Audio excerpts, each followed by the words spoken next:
projeto Sempre à Coca é um projeto que nós temos na FATENAL e, na realidade, não é nada de novo, ou seja, o rastreamento de animais, o observar animais, o cuidado da natureza, isso tudo já existe desde sempre no escotismo, ou seja, no escotismo para rapazes, o Baden-Powell tem uma quantidade de páginas relacionadas com o tema.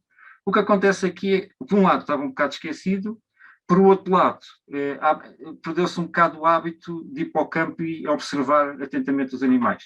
Também temos aqui a oportunidade de participar ativamente na recolha de dados que podem ser muito úteis. Nós aqui temos uma quantidade dos principais objetivos do projeto. Anda tudo à volta da conservação, de passar a informação, das pessoas terem cuidado com os materiais que compram, da reutilização, passar isso tudo para os escuteiros e depois, mais tarde, as próximas gerações terem uma visão diferente daquilo que nós temos. Mas a questão essencial aqui, a maior parte das pessoas sabem que há uma ciência cidadã, ou seja, as pessoas que não são cientistas, que não estão ligadas profissionalmente a essa área, por hobbies, por carolice, por opção própria, participam ativamente na recolha de dados e participam de uma forma espontânea. O que nós queríamos passar era isto também para o escotismo, ou seja, grande parte das atividades dos escoteiros são efetivamente no campo, se não estão no campo, estão a pensar em ir para o campo, portanto, são centenas de escoteiros todos os fins de semana a passear pelo campo e vão ver muitos animais, certamente. O que nós queremos é que tenham por hábito, não é ir atrás dos animais, não é fazer atividades relacionadas diretamente com o tema, mas já que estão no campo, aproveitarem e, pelas observações, poderem partir daí para serem muito mais ativos e ajudar projetos que estão-se a desenvolver, conhecer os animais que estão na área deles, poder também fazer uma partilha de jogos ou atividades relacionadas com o tema, e daí ser uma mais-valia para a sociedade. Os jovens hoje em dia estão super ativos na ecologia. Nós vemos por todo lado, no mundo inteiro, estão a aparecer movimentos de jovens que estão preocupados com o ambiente. Mas nós aqui queremos ir um passo mais longe, porque isso já está a ser feito. O que nós queremos aqui é ajudar efetivamente projetos que precisem de dados. E se nós estamos no campo, podemos fornecer esses dados. Como às vezes a coisa complica-se um bocado, que eles conseguem ver, mas não conseguem identificar, nós aqui temos uma mais-valia com o projeto que podem nos mandar para nós e depois nós encaminhamos e fazemos a seleção para os devidos projetos. Entretanto, se tiver alguma dúvida, podem dizer, estão à vontade. À volta do Sempre à Coca, vamos ter queremos ter uma influência que os jovens se apercebam do que está à volta deles, que é super importante. Nós só podemos proteger, nós só podemos conservar se realmente conhecemos bem. E para conhecermos bem, nós precisamos ter ferramentas. Estes webinários, por exemplo, neste caso aqui, que nós convidamos o Luís, ele vai-nos dar ferramentas, especificamente no caso dos anfíbios, para qualquer dirigente possa responder, tanto aos pais como aos miúdos, o que é que um anfíbio é, o que é que faz, o que é que pode acontecer, este anfíbio é perigoso ou não é, aquelas perguntas que os pais estão sempre a fazer. E, por outro lado, os dirigentes também ficam com muitas ferramentas para falar com os jovens quando vêm, e não ficam com aquela coisa, eu acho que isso é um sapo, pronto. E então, principalmente nós queremos que estejam atentos à biodiversidade, queremos dar ferramentas e ajudar a criar uma forma de eles conseguirem detectar rastreamentos, pegadas e por aí fora, identificar o que vem, ou seja, é engraçado nós vermos realmente um animal, mas depois, mais engraçado ainda, sabemos que animal é, e tudo à volta do que está aquele animal, ou seja, que depois muitas vezes tinha curiosidade de estarem muito ligados a tótems pessoais ou a patrulhas, ou seja, nós aqui podemos andar à volta disto e meter sempre os jovens à procura do animal e depois mais tarde isso também os vai ajudar no progresso pessoal, porque vão aprender muita coisa. Essencialmente, nós queremos é partilhar a informação, não queremos que isto fique para nós, ou seja, nós queremos que a informação chegue cá, ou que a passem diretamente aos projetos, mas queremos que isto funcione como um interposto, ou seja, a informação chega, mas depois nós passamos para os sítios corretos. Muito bem. Rastreamento e vestígios. O Baden-Powell fala em vários capítulos, em seguir pistas, na neve, de estarem atentos, de verem o que é que está à volta deles, de perceber qual é o animal. No caso dos anfíbios, depois o Luís irá muito mais longe que eu estou só aqui a fazer, só para ligar aqui ao escotismo. o que os jovens, o que nós podemos encontrar no campo, dos anfíbios, normalmente são as posturas. Ou seja, nesta altura do ano, depois quando começa a haver as poças, normalmente nós encontramos aqueles caixinhos com as bolinhas, e isso são as posturas. Todos os outros vestígios são muito difíceis. O que nós conseguimos ver, mais ouvir, é quando estamos a chegar ao pé de uma ribeira, ou são as rãs a saltar para a água. Efetivamente, isto também é um vestígio, ou seja, se nós conseguimos ouvir a rã saltar para a água, em princípio, se passarmos lá com os miúdos daqui um bocado com mais calma, vamos ver a rã antes de saltar para a água. O passo seguinte é identificar que rã é essa. Portanto, tudo anda à volta da observação, do cuidado, e depois transmitir informação, mais uma vez.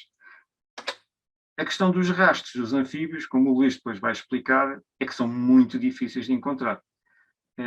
Normalmente o ambiente é muito úmido, tem muita lama, ou chove frequentemente, ou seja, será muito difícil para nós que somos leigos no rastreamento conseguirmos detectar, a menos que tenhamos muita sorte. De qualquer maneira, andarmos ao pé de uma ribeira à procura de rastros, certamente será mais agradável que estar no sofá sentado. Portanto, é sempre uma mais-valia partirmos e estarmos com atenção ao que nos rodeia. O escoteiro é por natureza, não é preciso estar na lei, porque o escoteiro é por natureza protetor e respeita a natureza, não há dúvida nenhuma. Portanto, a natureza faz parte do habitat normal do escoteiro, e é preciso passarmos a informação que da natureza o escoteiro só pode fazer poucas coisas.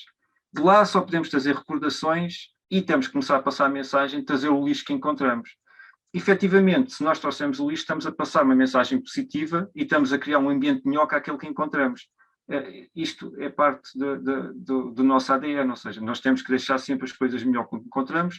Portanto, se vamos para o campo, seja uma pequena caminhada, seja um acampamento, e encontramos lixo que não é nosso, o ideal será trazê-lo e não deixá-lo lá.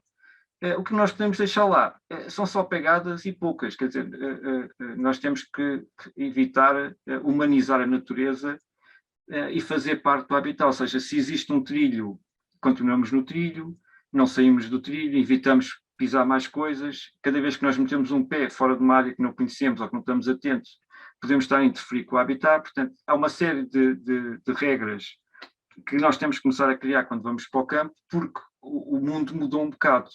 E hoje em dia o escoteiro, quando está no campo, tem que ter uma atitude extremamente cuidada, principalmente porque gosta do campo. Agora vou passar para o Luís, que sabe muito mais disto que nós todos juntos, tem aqui um bocado de informação dele, e pronto, Luís, é contigo. A emissão segue daí, da Lousã. Lousada. Então, muito boa noite, sem problema. Boa noite, muito obrigado pelo vosso interesse. Eu acho que é fundamental os escoteiros terem este papel, já que vão tantas vezes para o campo, então, e fazem tantas expedições e saídas, acampamentos grandes a sítios novos, que conheçam um pouco mais do que os rodeia, e tanto que ajudar o próximo não é só ajudarmos as pessoas, também pode ser, por exemplo, ajudar os animais que vamos encontrando. Vamos lá, aqui compartilhar então.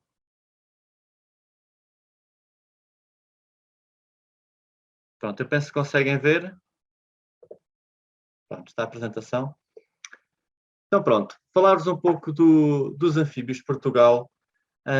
Nós temos muitas espécies, comparando com o resto da Europa, como nós vamos ver, e muitas são interessantes. E como já foi dito, por parte da nossa cultura, muitas vezes temos o receio destas espécies, e com a apresentação de hoje vamos ver se faz sentido ou não. Então nós, para falarmos de anfíbios, temos que recuar um bocadinho atrás no tempo. Quando digo um bocadinho é mesmo quando começaram a surgir os primeiros animais na Terra. Pois os anfíbios são dos primeiros vertebrados que descenderam depois dos tetrápodes a colonizar a Terra. Principalmente porque toda a vida estava contida na água e os peixes e os invertebrados dominaram e tínhamos muitos predadores. E havendo a disponibilidade deste habitat novo que era a Terra, os anfíbios os tetrápodes começaram-se a aventurar. Vocês, por exemplo, podem ver, só vou aqui tirar isto, podem ver que, por exemplo, comparando aqui com o surgimento aqui dos primeiros anfíbios primitivos, nós estamos muito mais à frente aqui na evolução e temos uma história muito mais recente comparados com estes animais. Então eles tiveram muito mais tempo para evoluir e é por isso que eles têm formas estão distintas. E entre isto como os anfíbios foram dos primeiros animais a sair então da água, a colonizar a Terra, eles não conseguiram ainda desenvolver um mecanismo muito importante. Tem a ver com a regulação da temperatura. Então eles são animais poquilotérmicos ou ectotérmicos. Isto quer dizer que eles estão dependentes da temperatura do meio envolvente. Se vocês tocarem em vocês, nós estamos quentes, nós produzimos o calor interno. Estes animais não. E então eles estão dependentes das condições do meio onde estão para que condiciona a sua atividade. Depois os anfíbios também têm a pele nua. A pele nua quer dizer o quê? Que estes animais não têm qualquer revestimento. Nós temos os pelos, as aves têm penas, os répteis e os peixes têm diferentes tipos de escamas, mas os anfíbios não, têm a pele chamada nua e também lhes dá uma vantagem que lhes permite respirar através da pele. E depois, então, esta colonização foi feita gradualmente. Eles saíram da água, começaram a ir para a terra, mas não conseguiram desenvolver um ovo com casca. O que é que isto significa? Que os animais, quando iam para a terra, passado um tempo, tinham de voltar sempre à água para se reproduzir, porque não conseguiam ter o ovo que protegesse o embrião lá dentro, com a casca, e para ficar em terra, que retinha a umidade, porque os ovos dos anfíbios, se estiverem expostos, eles secam rapidamente. E depois, então, por isso é que os anfíbios têm a vida dupla.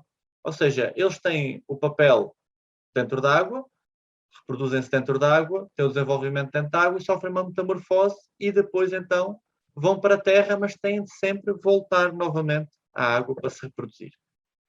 E eu agradeço porque houve aqui uma série de questões que o Carlos me passou. Isto é sempre interessante, mas eu vou respondendo às questões à medida que vou falando, que é para ser mais fácil de explicar.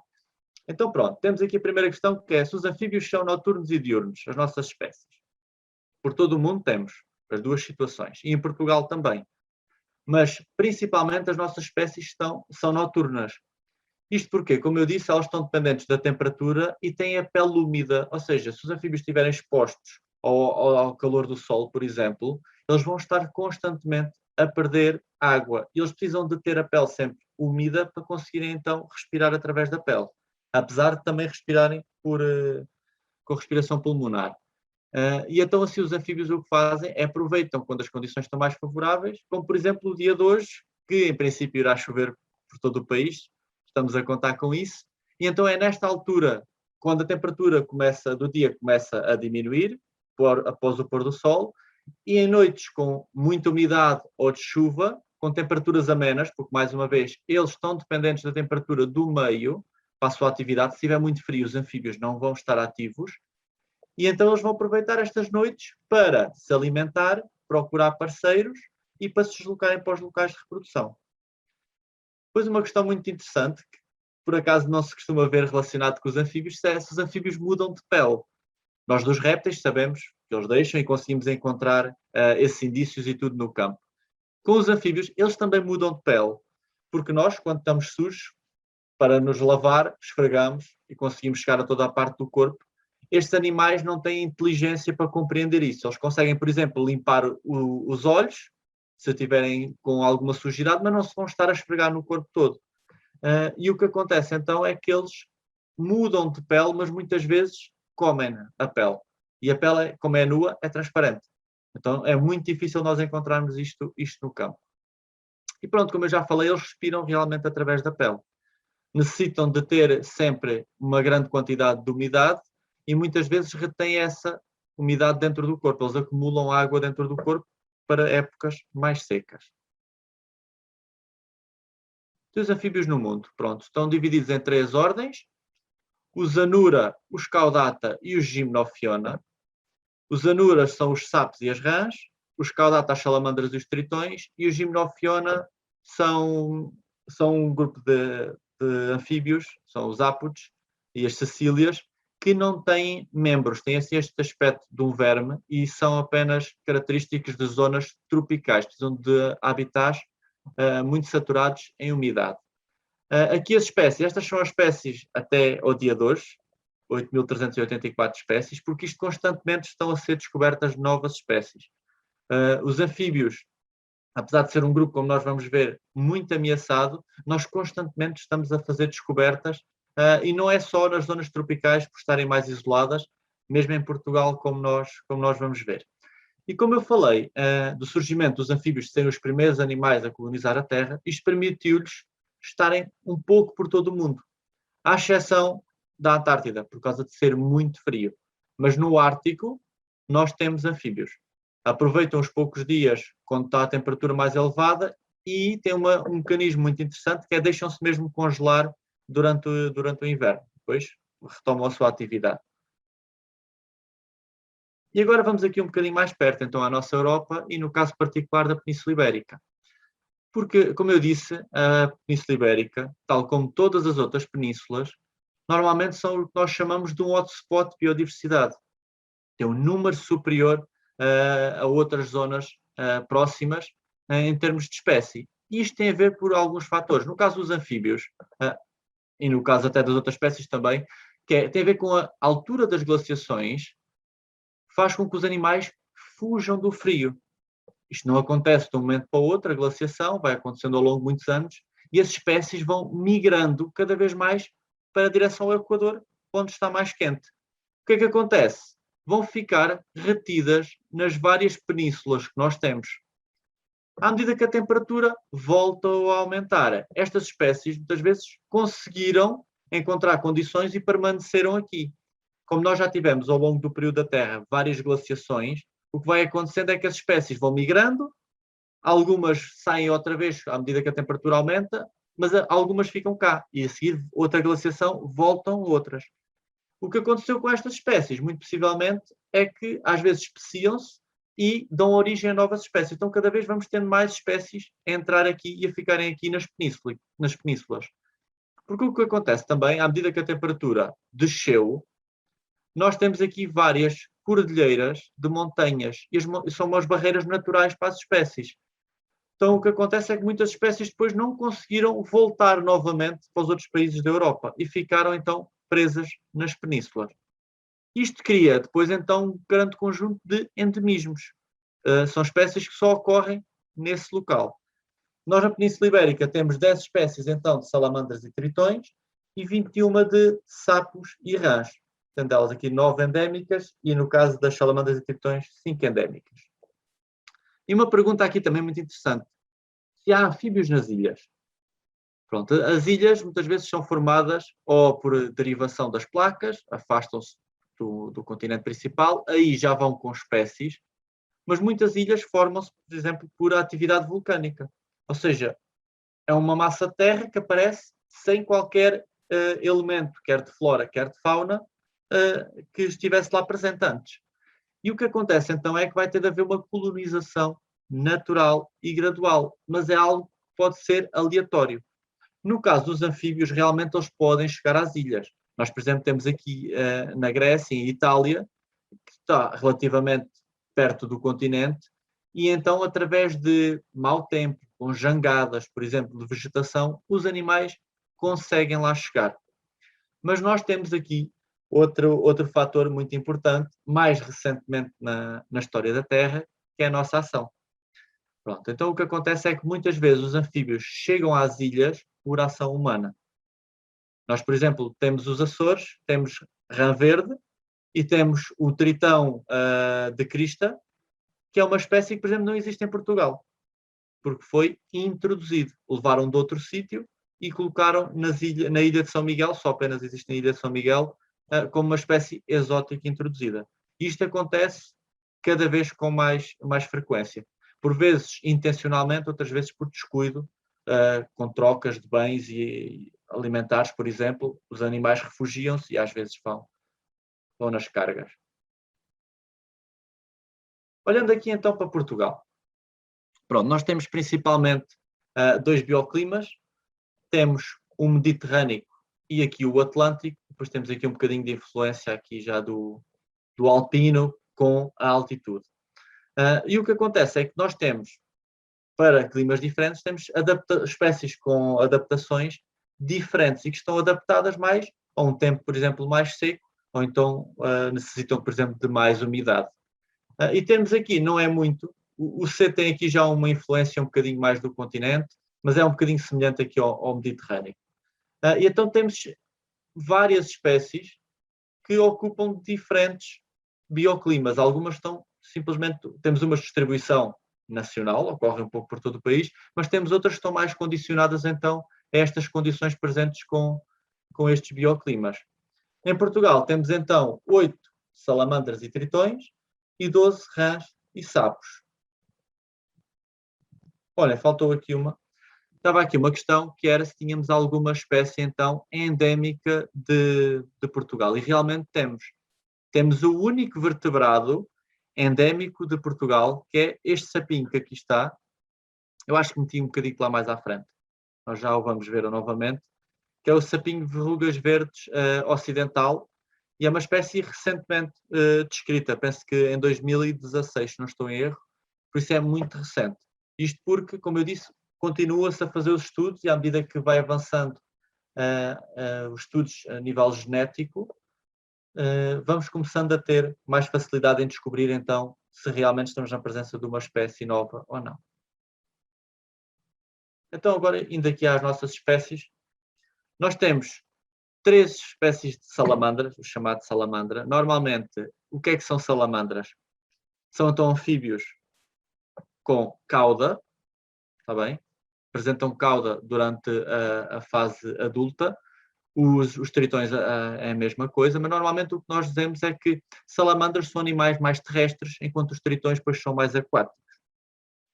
Mas tal e qual, como vai haver uma pergunta mais à frente, este termo que nós dizemos, atribuímos, por exemplo, de salamandra, muitas vezes é chamado de forma vulgar pelas pessoas comumente.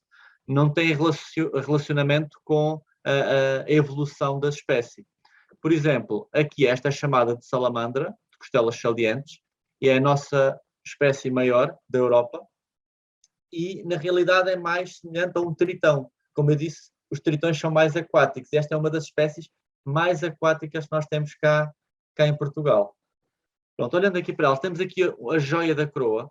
Esta espécie é super interessante, está apenas na parte atlântica. Quer dizer, temos uma zona de introdução em Sintra. Foi introduzida como tinha um microhabitat muito semelhante ao norte.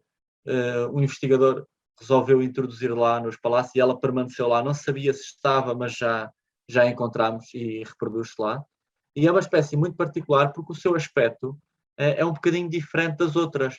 Enquanto as outras são espécies mais robustas, esta é uma espécie muito delgada, que parece que habita mais em cavidades, por isso é que tem assim um corpo tão esguio, semelhante quase a uma cobra. Quem não estivesse à espera poderia confundir facilmente com uma cobra. E quando nós olhamos para as espécies europeias, esta espécie é muito mais semelhante, por exemplo, com as espécies do Norte da América, que, por razões de habitat, de sobrevivência, evoluíram para atingir a mesma forma, de forma independente. E é uma espécie que é uma joia da coroa. Esta é uma das espécies ameaçadas aqui de anfíbios e ela respira exclusivamente através da pele. Ela tem um pulmão, mas está atrofiado. Enquanto as outras espécies fazem respiração pulmonar também, respiram através da pele e respiração pulmonar, esta espécie não. Por isso está muito dependente de habitats saturados em umidade. Curso de água de limpos é onde ela vai se encontrar. Depois temos uma espécie muito comum, a salamandra de pintas amarelas. Ela está distribuída por todo o país, certeza que já se encontraram com esta espécie. E nós já vamos ver então para que é que servem estas cores tão garridas, em contraste, por exemplo, com as outras duas, tem umas cores mais pálidas. Vamos depois perceber então porque é que ela tem esta coloração tão chamativa. E depois temos então a salamandra de costelas salientes, como eu disse, é a maior espécie que nós temos. Também se chama de salamandra dos poços, porque muitas vezes ela entra na busca de água, entra para dentro dos poços e fica lá o resto da vida, consegue passar a vida toda dentro da água, enquanto, por exemplo, a salamandra de pintas amarelas morre afogada facilmente. Tá bom? Eu já explico um bocadinho também mais à frente. E aqui uma questão que apareceu foi se existiam salamandras com mais dedos numa pata que outra. Efetivamente, se nós formos ver as patas aqui em pormenor das espécies, normalmente os membros posteriores elas têm 5 dedos na pata. Enquanto que nos membros superiores só têm 4. Mas o que acontece muitos com os anfíbios, eles ao sofrerem o processo de metamorfose, passarem do meio aquático para o meio terrestre, por vezes existem malformações. Ou mesmo dentro dos ovos, logo quando o embrião se está a desenvolver, pode ocorrer uma malformação. Então é muito frequente nós encontrarmos, por exemplo, anfíbios sem uma pata ou sem um olho, e eles são super resistentes nesse sentido e conseguem sobreviver facilmente assim nessas condições. Outra coisa que pode acontecer, por serem animais relativamente lentos, eles são facilmente, às vezes, detectados por um predador ou assim, ganham feridas, magoam-se e podem perder membros. Podem perder dedos e aí vão exibir menos. Mas eles têm a capacidade de regenerar. Está bem? Salamandra lusitânica, então, é a única espécie que consegue também regenerar a cauda. Eu já vou apresentar à frente. Depois temos os tritões. Neste caso, são os tritões mais pequenos. Temos 2 espécies de tritões de ventre laranja. Este também foi descrito apenas em 2019, peço desculpa. Tritão de ventre laranja meridional, que está mais no sudoeste de Portugal e Espanha. E o tritão de patas palmadas, que é uma espécie semelhante à salamandra lusitânica, está muito dependente então do clima atlântico. O tritão de ventre laranja depois vai ocorrendo um bocadinho pelo resto do país. Aqui, como os nomes indicam, os nomes comuns, por vezes, ajudam-nos a identificar as espécies. É uma facilidade que dão, porque aqui o nome de ventre laranja refere-se exatamente por estas espécies apresentarem um ventre de cor laranja vivo. Ambas apresentam. E o tritão de patas palmadas tem a ver com as membranas interdigitais que vocês conseguem aqui ver muito bem, que ele desenvolve durante a fase aquática. Nós temos também membranas interdigitais muito pouco desenvolvidas, mas este animal, para caminhar em terra, perde, enquanto está na fase terrestre, mas depois durante a fase aquática, para ajudar a nadar, sem ser só com a cauda, desenvolve então estas membranas. Depois temos um bocadinho de tamanho maior, já com uma coloração bastante diferente, o tritão marmoreado e o tritão marmoreado pigmeu. Aqui as 2 espécies de tritão marmoreado é de maiores dimensões. Durante a fase aquática de ambas as espécies, os machos também sofrem uma alteração, desenvolvem uma crista dorsal e aqui na cauda para exibir e para atrair as fêmeas, muito mais vistosa depois no tritão marmoreado. E esta espécie, o tritão marmoreado, está mais contido também à zona atlântica do país, enquanto depois o marmoreado pigmeu ocupa a parte mais mediterrânica. Eu costumo dizer, aqui para a identificação, se nós tivermos perante os dois e não tivermos comparação nenhuma, eles são muito semelhantes em termos de cor, mas eu digo que o tritão marmoreado é preto com manchas verdes e o tritão marmoreado pigmeu é verde com manchas pretas, ou castanhas, como é este caso. O ventre de ambas as espécies é que é um fator aqui que pode-vos ajudar a identificar. Sendo no tritão marmoreado tem um ventre escuro, com pintinhas brancas, enquanto no marmoreado pigmeu normalmente é rosado. Depois avançamos então para os anfíbios que não têm cauda. Neste caso é aqui algo muito interessante, depois vai remeter para outra questão que fizeram. Temos aqui, primeiro, 2 sapos parteiros. São sapos de pequenas dimensões, muito, assim, com um ar muito fofinho, rechonchudinho, e chamam-se sapos parteiros porque nesta espécie os machos que cuidam dos ovos. O que vocês veem aqui é um macho do sapo parteiro ibérico e aqui do sapo parteiro comum. O sapo parteiro ibérico, mais na região, outra vez, mediterrânica, o sapo parteiro comum, depois nas zonas mais úmidas, aqui para cima do país.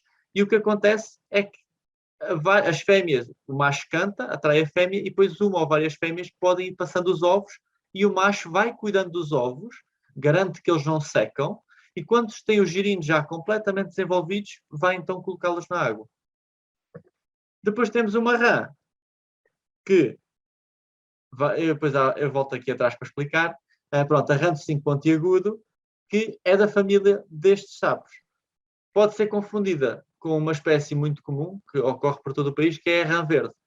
E esta é daquelas espécies, como o Carlos estava a falar, que saltam muito bem e fogem muito rapidamente quando estão perto de nós. Depois indo aqui para os sapos, temos o sapo de unha negra. Mais uma vez, esta espécie consegue-se identificar facilmente porque tem uma adaptação única desta espécie.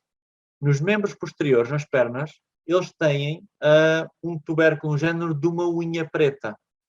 Vocês ao pegarem neste animal, pronto, já vamos ver se podemos pegar nos anfíbios ou não, mas ao pegarem, por exemplo, no sapo, pode tirar, por exemplo, de uma estrada, veem nos membros posteriores, nos pés, e ele tem lá uma unha preta que utiliza para se esconder.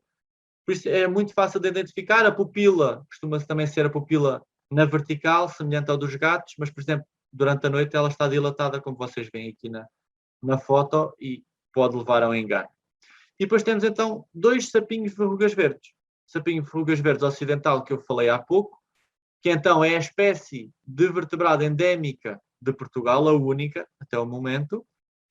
E depois temos então o sapinho verrugas verdes ibérico, este mais presente no sudoeste, junto ao litoral, enquanto que este depois já vai ocorrendo no interior do território, na zona mediterrânica. E estes também são dos sapinhos mais pequeninos, mas depois também se assemelham um bocadinho a rãs. Saltam bastante. Depois a espécie de sapo que vocês devem conhecer mais é aqui o sapo comum espinhoso. Também foi recentemente diferenciado do sapo comum que ocorria por toda a Europa. Neste momento agora nós temos uma espécie da Península Ibérica, um bocadinho do sudoeste de França e um bocadinho do norte de África. Apresentam algumas cores mais garridas enquanto são juvenis e subadultos, como vocês podem ver estes tons mais cor de tijolo, laranjas, com os amarelos, e depois à medida que vão crescendo ficam aqueles sapos muito grandes, que nós também chamamos de sapos hortelãos, que encontramos por vezes nas hortas, e que são de uma cor mais acastanhada. Depois temos também o sapo corredor, que vai ocorrendo principalmente na zona mediterrânica, e aqui as espécies invertem-se. Apesar de dizer que é o sapo comum, ele é mais comum no norte do país, enquanto que o sapo corredor, depois na parte mais sul, é ele que vai dominar e é muito mais abundante do que o sapo comum. E aqui temos 2 espécies muito interessantes. Como eu disse, os anfíbios sem cauda dividem-se nas rãs e nos sapos, mas neste caso temos as relas. Vocês possivelmente, se calhar, já viram alguma. Estes são dos anfíbios que as pessoas encontram perto de casa e normalmente até gostam deles. E estas espécies são relas, mas isto quer dizer o quê? São as nossas rãs arborícolas. Elas têm uma adaptação nas patas que lhes permitem facilmente trepar, e elas utilizam isto para fugir aos predadores. Elas muitas vezes estão ativas durante o dia, escondidas no meio da vegetação, por exemplo, nas hortas, são muito comuns aí, e então elas trepam às árvores para estar protegidas contra os predadores que possam andar no chão. Nós temos a rela meridional de maiores dimensões, um bocadinho mais, e principalmente no clima mediterrâneo, e depois temos um bocadinho mais úmido aqui a nossa rela ibérica. Mas elas são uma espécie que podem ocorrer muitas vezes em simpatia, ocorrem no mesmo espaço, ao mesmo tempo, mas depois em abundâncias diferentes. Normalmente, quando a rela meridional está presente, como é de maiores dimensões, consegue sobrepor-se à rela ibérica. E depois temos aqui, então, para último, a nossa rã ibérica, um endemismo através da Península Ibérica, e que está muito ligada a cursos de água permanentes, mais no norte do país, e que está dependente mais do clima, então, atlântico. E depois temos a rã verde, que apesar de aqui o nome ser rã verde, estas são sempre, ou quase sempre verdes. A rã verde normalmente não é verde. Pode ser castanha, mais acinzentada, com mais manchas, com menos manchas, com uma linha, sem linha, mas às vezes, pronto, chega mesmo a ser verde, como o nome indica. E esta então é a espécie mais abundante e que até em tempos está dispersa por todo lado, muito presente, e que até era uma fonte de comida em tempos antigos. E aqui a questão muito importante que eu estava a perguntar, que toda a gente faz esta pergunta, que tem a ver qual é que é a diferença realmente entre sapos e rãs. Então, normalmente, sapos, nós vamos aqui voltar um bocadinho atrás, sapos têm um aspecto o quê? Mais robusto, com membros mais curtos, e depois com esta pele, que apesar de ser nua, tem as tais verrugas que as pessoas reconhecem, está bem? Por todo o corpo. Assim. E depois, os sapos normalmente tendem a ser mais terrestres, enquanto as rãs estão sempre mais presentes mais próximas da água. O que é que acontece? Na realidade não é assim tão fácil, como eu estava a falar antes. Por exemplo, nós temos aqui o caso dos 2 sapos parceiros, com membros mais robustos, curtos, mas depois temos aqui a rã do focinho pontiagudo, que apesar de ser parente da mesma família, são muito semelhantes. O que é que acontece? Ela tem os membros e um aspecto muito mais lisinho, com membros posteriores muito compridos, que são característicos das rãs, de espécies mais aquáticas. E então isto, como dizem as bruxas num filme, diziam que não havia sapos, que era para as bruxas não fazerem feitiços. E a realidade é esta, todos os sapos são rãs e as rãs são sapos. Depois temos aqui o caso do sapinho de rugas verdes, também se assemelha muito a uma rã. E é daquelas espécies que salta imenso, cobra uma grande distância com os saltos, porque tem membros, mais uma vez, muito compridos. Então a diferença entre sapo e rã nem sempre é fácil de nós conseguirmos, com as características, diferenciar. E então onde é que nós podemos encontrar os nossos amigos aqui anfíbios? Pronto, eles estão um pouco por todo lado. Eles tiveram muito tempo, como eu já expliquei, para se adaptarem e colonizarem diferentes tipos de habitats, e desde que eles tenham os pontos de água onde possam então se reproduzir, mesmo que não se reproduzam, por exemplo, no clima mediterrâneo todos os anos, de 3 em 3 anos, assim, têm de se reproduzir, eles conseguem recuperar e conseguem manter as populações. Então eles vão estando um pouco por todo Portugal, está bem? Desde zonas mais montanhosas a grutas, muitas vezes utilizam-nas como zonas de refúgio, zonas de floresta, os nossos campos agrícolas, que nós, por exemplo, mesmo cultivados no Alentejo, os montados, que são um excelente exemplo aqui de uma floresta também gerida por nós, e que possibilitam um bom habitat para eles, e mesmo na zona costeira. Mais uma vez, desde que existam aqueles habitats para eles se reproduzirem, os anfíbios conseguem lá permanecer. E muitas vezes até mesmo perto de nós. Porque para os animais, as nossas cidades, as nossas construções não são uma barreira. Muitas vezes as pessoas, por exemplo, para os anfíbios ou para as cobras, que as cobras vieram para o pé da casa porque nós criamos refúgios para esses animais. E a nossa atividade, muitas vezes, como vocês, por exemplo, podem ver aqui os lameiros, este uso aqui do solo, que cria excelentes habitats para imensas espécies, é criado por nós, é mantido por nós, e as espécies vão aproveitar-se, elas não vão evitar. E é aqui que depois vai começando a haver alguns conflitos.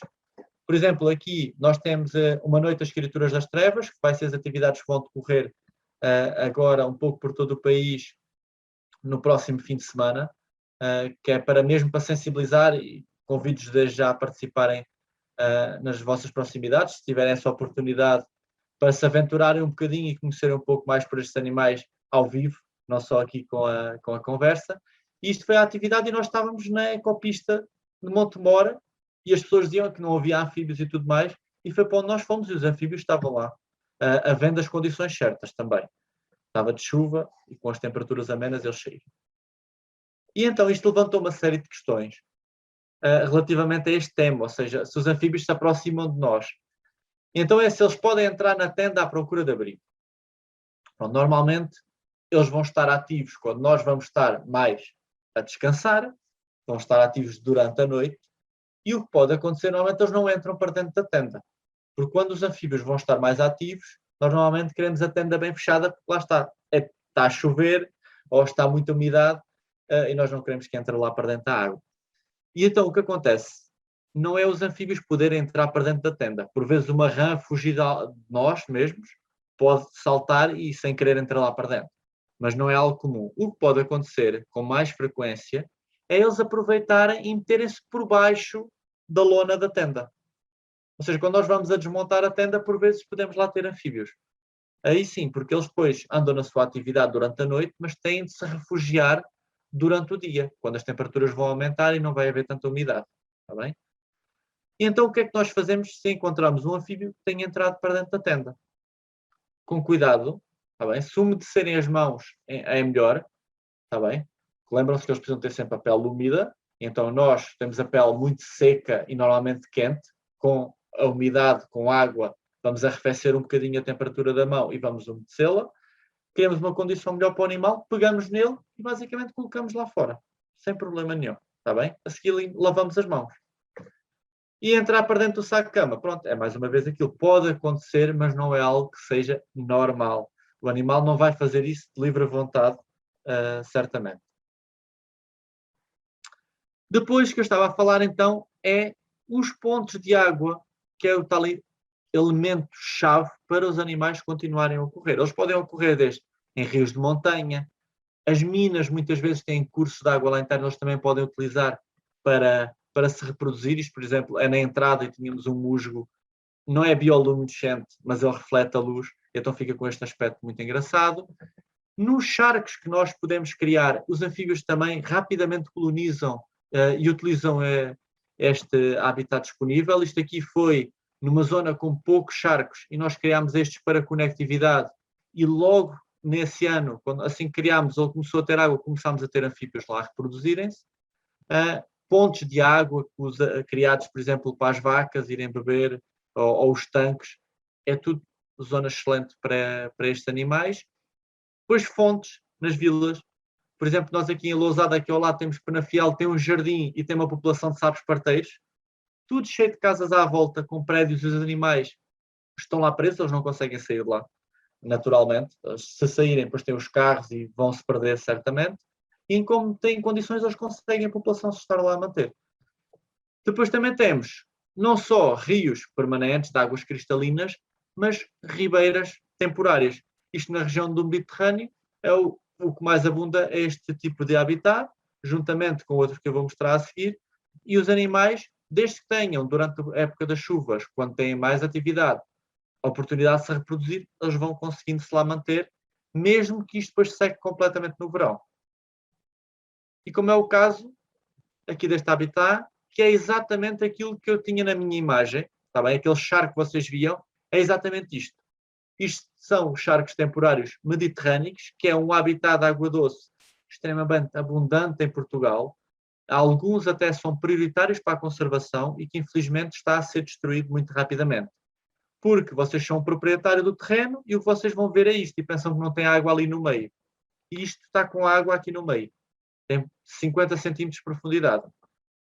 O que é que acontece depois durante o verão? Vai secar completamente. Isto é no Alentejo, não vai chover, não vai se manter com a água das chuvas, porque não vão haver chuvas, e o que acontece é que eles secam completamente. Todos os animais, todas as plantas que se desenvolvem neste habitat durante a época das chuvas, a seguir desaparece tudo. Os anfíbios são umas delas, mas eles conseguem depois reproduzirem-se, refugiam-se e procuram abrigo no habitat à volta. E levanta a questão então, que é, onde é que os sapos vão no verão? Será que eles hibernam? Pronto, aqui o hibernar é referente sempre à época fria. O que os anfíbios fazem durante o verão, eles estivam. O que acontece é que eles vão procurar zonas de abrigo, muitas vezes em zonas mais florestadas. Isto é importante porque eles depois vão realizar pequenas deslocações durante a época das chuvas, saem das zonas de abrigo para os locais de reprodução.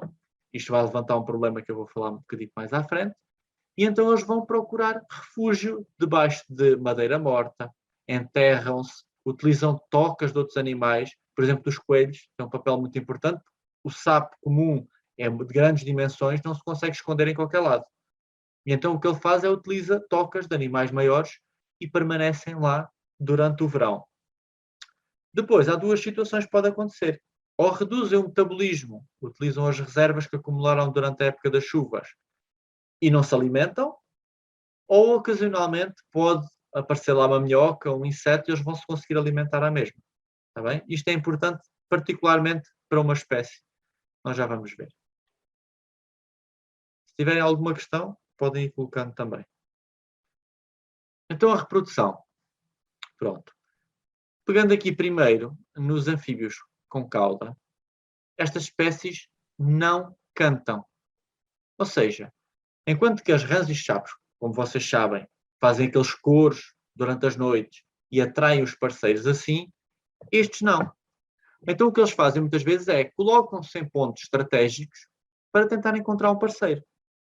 No caso, por exemplo, como eu falei, aqui a salamandra de costelas salientes, que é uma espécie muito aquática, vai para os pontos de água e os machos ficam à espera que as fêmeas cheguem. Depois realizam algo que nos anfíbios é chamado de um amplexo. Um amplexo basicamente consiste em um macho abraçar a fêmea para garantir que não vem outro macho e que consegue ser ele a fecundar os ovos, porque a fecundação ocorre externamente. E então aqui o que é que acontece é que aqui a salamandra de pintas amarelas, como é uma espécie mais terrestre, vai utilizar, por exemplo, caminhos, terra batida, zonas mais abertas, e os machos vão ficar direitinhos à procura que uma fêmea depois passe. Quando a encontra, vai atrás dela, persegue-a e tenta-se então realizar o abraço. E depois vai passar o seu material genético, a fêmea recolhe, fecunda os ovos e depois então, neste caso, só no ano a seguir é que depois liberta, ou na primavera é que liberta as larvas. Aqui, depois, como é que se realiza então a postura? Depois dos ovos serem fecundados, neste caso o tritão, o que eles fazem são muito delicados. Eles vão aproveitar as plantas aquáticas ou a vegetação terrestre, como é este caso, que está debaixo d'água, e vai cuidadosamente dobrar uma folha e colocar o ovo lá dentro. Isto porque, se vocês se lembram, eu disse que os ovos dos anfíbios não têm casca dura, que servia de proteção também contra os predadores. E então eles são muito delicados. Aquilo tem uma geleia, tem a clara à volta do embrião e qualquer predador consegue facilmente se alimentar. E então o que os anfíbios, neste caso os tritões, fazem é colocam os ovos escondidos no meio da vegetação. Colocam um ovo, dobra a folha, colocam um ovinho, um a um, ou por vezes dois, por folha. Aqui a salamandra de pintas amarelas, que é o que eu estava a falar, tem uma estratégia um bocadinho diferente. Porque a fase dos ovos é uma altura muito vulnerável para estas espécies. E há imensos predadores, a água é um ponto de chave na vida e muitos predadores são atraídos para lá, mesmo outros anfíbios.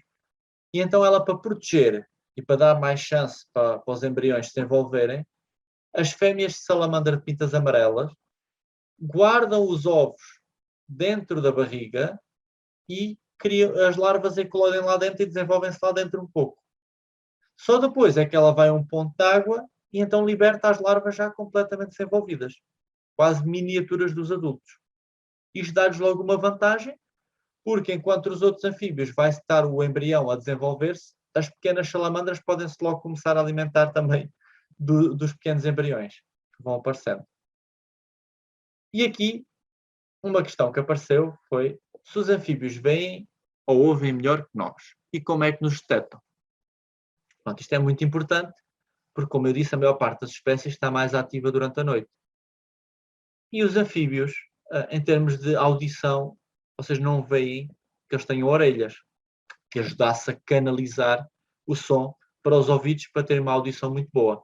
Então, eles realmente reconhecem os cantos, no caso dos sapos e das rãs, da sua espécie, são atraídos para lá, mas para utilizar para se orientarem, para evitarem predadores, não o vão fazer. Então, o que é que acontece? Eles vão principalmente utilizar a sua visão e o olfato para se guiarem. A visão, eles muitas vezes colocam-se quietos à espera que, por exemplo, passe o alimento à frente para o apanharem, mas também não veem particularmente bem. Se nós nos aproximarmos de um anfíbio, só quando estivermos quase em cima dele é que ele vai ter tendência a fugir. Está bem? Isto depois cria um grave problema, como nós vamos ver à frente. E então pronto, não ouvem melhor que nós e não veem melhor que nós. Se bem que nós à noite também não vemos muito bem, por isso, mas não estão tão adaptados como outras espécies, por exemplo, os mamíferos noturnos, que esses conseguem fazer um melhor aproveitamento da luz das estrelas e da lua. Pronto, aqui, no caso dos tritões, como eu disse, eles depois tentam agarrar as fêmeas, mas antes fazem algo. Fazem um género de uma dança. E então eles direcionam feromonas, a fêmea estava escondida debaixo do tronco, aqui, e fazem esta dança e oscilam a água do charco com as feromonas para a fêmea para ver se ela se sente atraída, para que depois consigam então passar o material genético. Neste caso eles não abraçam a fêmea, largam o material e a fêmea depois recolhe e fecunda então os ovos. Passando então aqui para os amigos sapos, rãs, e relas, mas estes cantam.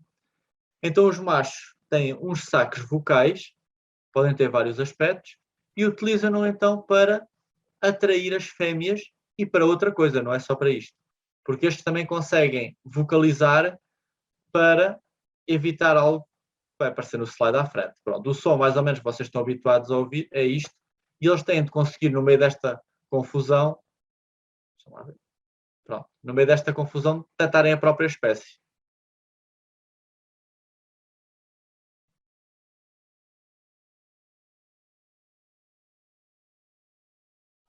Nós não conseguimos ouvir o som, eu pelo menos não consigo. Não conseguem? Então só um bocadinho, eu vou tentar.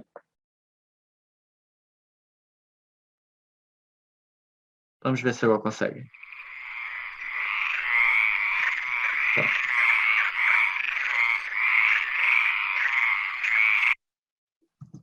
Pronto, acho que agora já ouviram. Agora sim, senhor. Pronto, mas já viram que são muitos machos, todos a tentar competir uns com os outros. E neste caso tínhamos apenas duas espécies a cantar. Tínhamos a rã verde e tínhamos depois as nossas relas. E estas espécies reproduzem-se principalmente na primavera e fazem esta cacofonia, como nós dizemos, e deixamos de ouvir as outras espécies todas no meio. Por vezes elas estão lá. E no meio desta confusão têm de conseguir então reconhecer o canto da própria espécie, porque senão pode andar uma fêmea num charco à procura de um macho e não vai lá estar e gasta a oportunidade de se reproduzir. Pronto, vocês podem ver aqui vários amplexos, então, eles seguram-se às fêmeas para que outro macho a seguir tente se agarrar e não vai conseguir depois ser ele a fecundar os ovos. Neste caso, até o sapo corredor estava aqui a fêmea a libertar então o cordão dos ovos que vocês viram anteriormente. Nos sapos parteiros, como eu falei, eles cantam, têm um canto muito engraçado, parece um assobio, fazem assim. É só isto o canto, está bem? E nós ouvimos nas noites, vão começar agora, com as primeiras chuvas de outono, a cantar.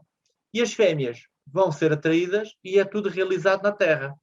Então eles vão, à medida que a fêmea depois, ele abraça-se à fêmea, vai-lhe passando os ovos, ele vai fecundando e o macho cria até os girinos estarem completamente desenvolvidos. Isto é aqui uma imagem daqui dos girinos, já apareciam aqui, já dava-se os olhos, o nariz, e depois o que o macho faz? Vai então ao charco e liberta-os, e eles já estão com uma vantagem sobre os outros que vão se ter de desenvolver lá dentro. Porque basicamente o que acontece é mesmo isto. Nós temos o ovo. Toda a divisão celular vai ocorrer dentro d'água. Eles vão dar os feijõezinhos e não vão estar protegidos contra nada. E muitas vezes os anfíbios saem na forma de embrião mesmo da clara. E então vão estar completamente expostos a qualquer tipo de predador. Pronto. E então agora temos o problema que pode acontecer com estes animais. Então eles veem mal. E no meio daquela confusão toda, o macho quer se reproduzir. Então o que acontece é, eles ao detectarem movimento, viram qualquer coisa, uma sombra, agarram-se muitas vezes. E então, por exemplo, como às vezes é uma fêmea, os machos são estes mais escuros, está bem, de sapo de unha negra, e vão-se agarrar à fêmea todos e tentar que sejam eles a conseguir fecundar os ovos. Muitas vezes até causam morte das fêmeas por causa disto, porque são tantos machos que elas depois vão ao fundo e ficam demasiado tempo sem respirar. Outros, por exemplo, detectaram uma massa, agarraram-se, este agarrou-se a um cordão de ovos, estava aqui, e depois o problema acontece quando se agarram a outras espécies. Neste caso temos um sapo de unha negra a realizar um amplex a um macho sapo corredor. Basicamente cada um fala a sua língua. E então os anfíbios, alguns, desenvolveram o chamado o canto de soltura, que é para ser usado nestes casos. Ou quando um macho se agarra a um macho, ou um macho se agarra-se a um juvenil, ou agarra-se a uma fêmea que não está pronta para se reproduzir, eles têm de ter um canto diferente para avisar, epá, eu não estou para aí virado, não me apetece, não estou a querer nada contigo. E eles assim conseguem não gastar energia com esse e vão-se embora à sua vida. Mas aqui há outro problema. Tem a ver até com as espécies que não vocalizam, como as salamandras e os tritões. Pois é, o que acontece é que a salamandra, coitada, passou ao pé do sapo, no charco, O sapo detectou o movimento e agarrou-se à salamandra. E então o que acontece é que eles muitas vezes agarram-se e a salamandra não vai dizer nada, vai continuar a andar, e o sapo pensa que está com uma fêmea e no fim de contas é uma salamandra e vai gastar a noite toda até terem de se abrigar, agarrado à salamandra a gastar energias. Isto não acontece só com outros anfíbios. Acontece com todos os animais que andem de noite e não se movam particularmente rápido. Isto levantou um caso há uns anos, eu penso que há 2 anos atrás, houve muitas cheias na Austrália. E apareceu umas notícias muito engraçadas, que foi uma piton que tinha salvo sapos de morrerem afogados. Então era a cobra cheia de sapos agarrados a ela. E o que é que aconteceu? Ela estava à noite quente, de certeza que saiu, e os sapos tentaram o movimento, agarraram-se a ela para se reproduzir. Como não fez qualquer barulho, o que acontece foi que os sapos iam à boleia dela. Os sapos conseguem nadar, com certeza. Só se ficarem muito tempo dentro d'água é que depois podem morrer afogados, mas normalmente conseguem nadar o tempo suficiente para chegar à terra. Pronto. E isto também acontece muitas vezes com predadores. A cobra d'água, por exemplo, de colar, come anfíbios, e os sapos às vezes agarram-se e prendem-lhe a cabeça a pensar que é uma fêmea e ficam agarrados e a cobra anda a nadar com os sapos agarrados. Isto também me aconteceu comigo ao meu dedo, está bem? Eu depois de detectar aqui a salamandra, fui soltar o sapo e o sapo agarrou-se-me ao dedo. Pronto. Eles ficam mesmo completamente malucos durante a reprodução, e isto porque, mais uma vez, eles precisam daquelas condições particulares que não têm sempre disponíveis. Então eles têm de aproveitar os momentos com condições para deixar o seu legado. Pronto, o resultado da reprodução, então, são ovos, dispostos, por exemplo, individualmente, isto são tudo ovos colocados em massa de uma rã 5 pontiagudo numa pequena poça d'água, estão individuais. O que acontece é que, por exemplo, se vier chuvas intensas, eles são levados, mas outras espécies investem um bocadinho mais de tempo, como aqui o sapinho verrugas verdes ocidental, que envolveu o cordão de ovos, em vez de o colocar ao longo de muitas plantas, envolveu então aqui nesta plantinha, e vocês veem que já tem alguma divisão aqui nos ovos. O que vai dar são depois os girinos, que nós conhecemos. Girinos, diferentes formas e tamanhos, dependendo da estratégia da espécie em questão. Por exemplo, o sapo corredor utiliza pequenas poças de água, vai se reproduzir principalmente na primavera, e as poças de água secam rapidamente. Então o que ele faz é cordões de ovos, que vocês puderam ver na apresentação do Carlos. Aqueles cordões de ovos compridos eram dos sapos corredores, numa poça de água que pode secar muito rapidamente e nenhum vai sobreviver. Mas depois, em anos que chova durante a primavera, em abundância durante muito tempo, conseguem se manter e vão sobreviver todos. O que acontece é que girinos pequeninos também vão dar juvenis pequeninos. Mais facilmente vão ser predados e então diminui as chances de sobreviverem. Outras espécies adotam estratégias diferentes, como é o sapo de unha negra. Vai-se começar a reproduzir agora em outubro em charcos temporários, mas de maiores dimensões. E então os girinos conseguem estar todo o período das chuvas até ao final da primavera, quando o charco começa a secar, a desenvolver-se. E dá estes girinos enormes, isto é a minha mão, está bem? Tem aqui 11 centímetros de girino. São os meus gordinhos, porque ficam mesmo muito grandes. No caso das salamandras e dos tritões, temos o que nós chamamos de larvas. Normalmente nós chamamos de girinos, que já são umas miniaturas dos adultos. Normalmente não têm, quando o embrião se desenvolve, não têm as patas, mas depois começam por desenvolver-se as patas da frente, enquanto que aqui os sapos e as rãs começam primeiro a desenvolver as patas de trás. Depois aqui, por exemplo, desenvolvem-se. Este é de um tritão de ventre laranja, são muito pequeninos, difíceis às vezes de nós os detectarmos, reproduzem-se em locais mais temporários, por exemplo, e depois aqui uma larva de salamandra de costelas salientes, que até tem uma cara parecida com o adulto, já com as 4 patas desenvolvidas, com um tamanho já bastante considerável, já não é predada, por exemplo, pela larva de libelinha que vocês veem aqui, ela é que vai comer a larva de libelinha, e fica um dos maiores predadores então dos charcos. Este eu digo que são os dragões dos charcos temporários. E ela tem a mesma estratégia do sapo de unha negra, reproduzem-se agora no outono e a larva vai se estar a alimentar durante toda a época das chuvas e até os charcos depois começarem a secar. Tem a alimentação. Pronto, nós vemos os anfíbios muitas vezes perto da nossa casa, isto porque nós atraímos muitos alimentos que eles gostam particularmente ao criarmos os jardins, ao criarmos as hortas, disponibilizamos alimento para outras espécies que depois os anfíbios aproveitam. Vocês, por exemplo, veem aqui uma salamandra de pintas amarelas a comer um pequeno caracol. E aqui outra a comer uma lesma, daquelas lesmas que depois multiplicam-se muito e vão para as culturas. Aqui um sapo corredor a comer uma minhoca. Ou seja, eles vão comer basicamente tudo o que caiba na boca e consigam detectar.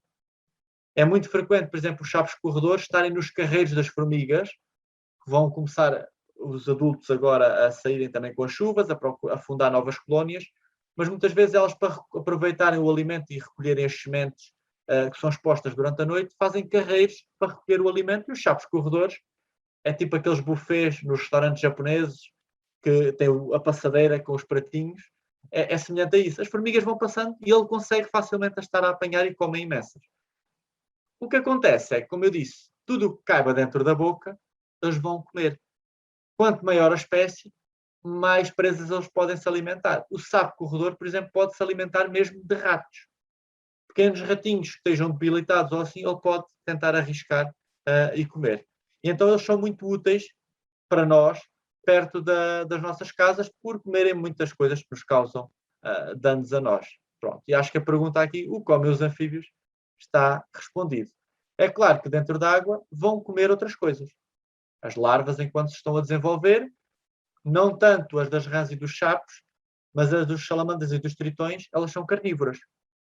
E então vão se alimentar outras larvas de anfíbios, larvas de insetos, e quando digo insetos, por exemplo, há uma presa que toda a gente associa muito aos charcos, que são os mosquitos. Os mosquitos causam-nos um grande transtorno a nós. Eu, por exemplo, sou do Ribatejo de Cruz. Nós produzimos o arroz durante a altura em que muitas vezes os anfíbios ou outros predadores já não estão ativos. E então temos o que nós pode-se mesmo chamar de pragas de mosquitos durante o verão. E é terrível. Mas os anfíbios ajudam muito a controlar durante o período das chuvas enquanto estão ativos.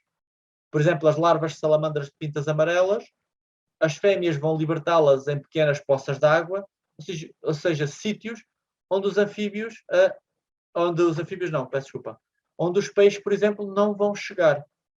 E onde os mosquitos, por causa de não terem outros predadores, gostam de ir pôr os seus ovos. E então elas fazem esse controle e nos charcos temporários e noutras massas de água com muitos anfíbios, boas comunidades, eu garanto, e de outros insetos e tudo mais, garanto que não vão haver larvas de mosquito porque é tudo comido. Está bem? Eles são mesmo muito vorazes nisso.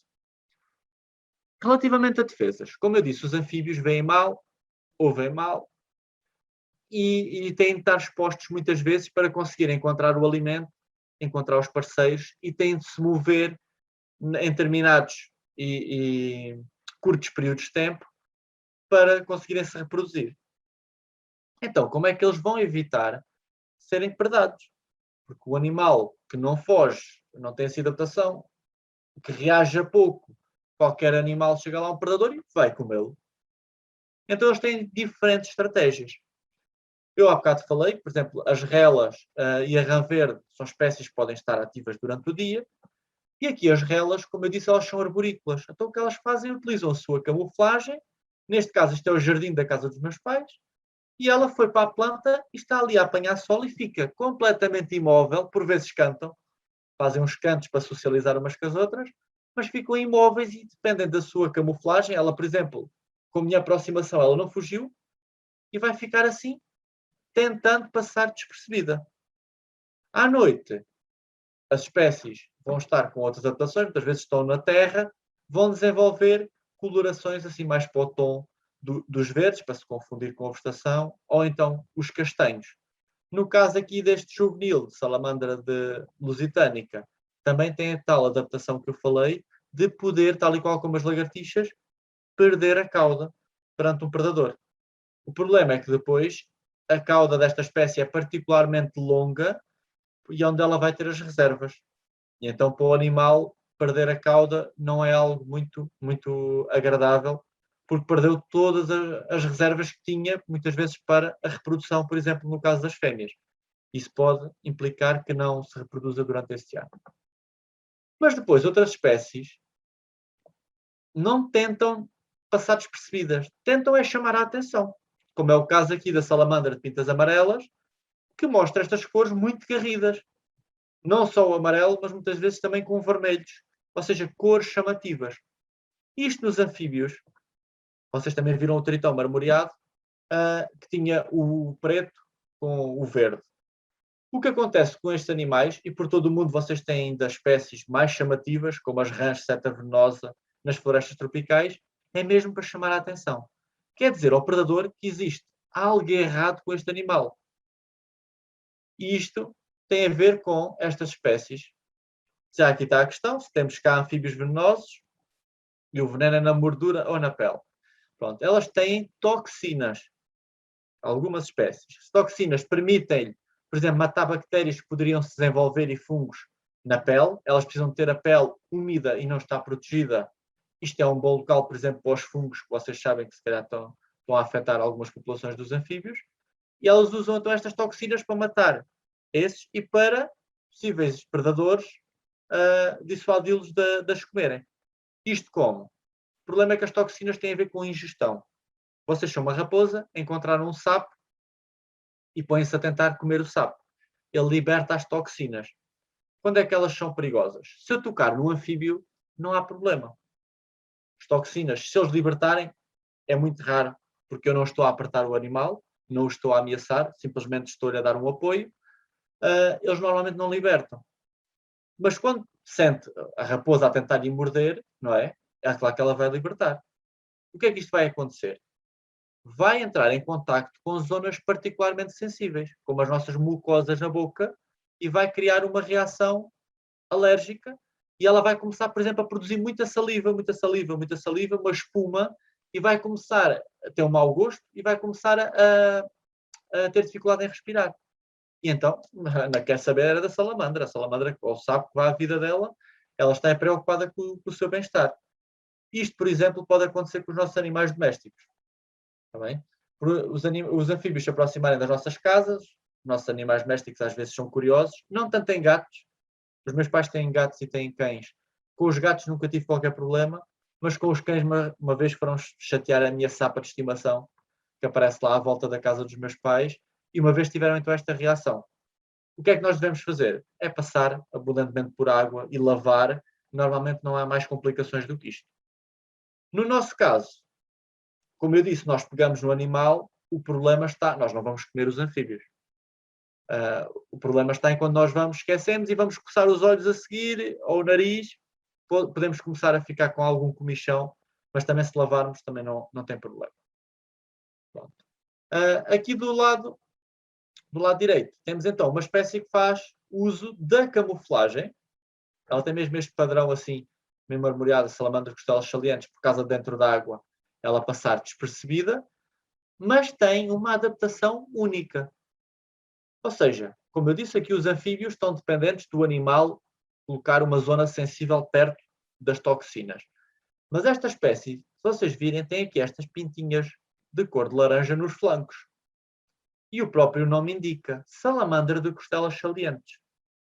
Isto porque esta espécie, quando se sente ameaçada, tem a capacidade de expandir as vértebras que vão, isto é as pontas das vértebras aqui, vão furar a pele e onde ela tem as toxinas é aqui. Está bem?